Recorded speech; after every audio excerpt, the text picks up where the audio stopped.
So I think it's really important first to say that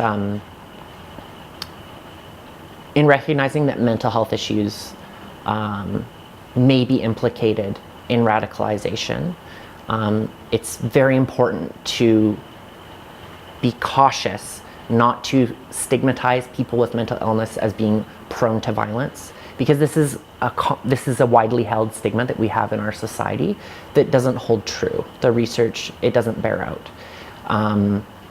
But I think it is fair to say that all human beings have the potential for violence, and when the perfect storm happens, each of us has the potential to act out in those ways. I mean, we've seen it in generations past with, half of the young men in Canada being sent off to war. Everyone has the potential to do that if the conditions are right. So stepping away from viewing persons who suffer from mental health conditions as prone to violence and moving towards an appreciation of what might prevent people from joining radical terrorist organizations and seeking out radical materials online in their communities. From a resilience perspective on research and human development, what we see is that there used to be a very strong focus on individual factors and individual factors predicting outcomes in terms of development, psychopathology, and so forth.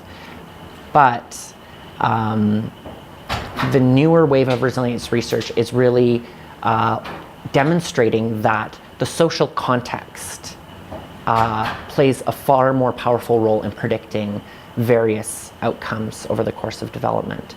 So what we need to be asking ourselves, and the research on radicalization and resilience to radicalization is really new. And so we don't know we have some indicators, but we don't know exactly what we need to be doing to put things in place in our communities that will prevent people from being radicalized. But if we look to the literature more generally, we know that young people need to belong to their communities. They need to have a sense of belonging at school. They need to feel like they have adults in their lives that they can rely on unconditionally and who will provide them with love unconditionally. We know that all of these things contribute in very powerful ways to long-term positive developmental outcomes.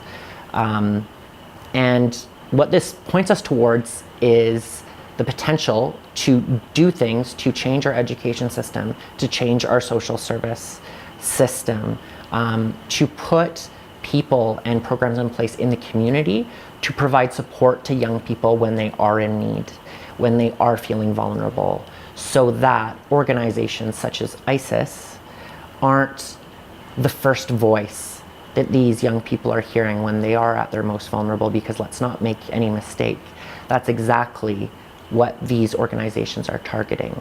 They're seeking to subvert the turmoil, and the inner turmoil, and the lack of identity, and the lack of sense of self, and the lack of belonging that young people experience as a normal part of development, but some more than others.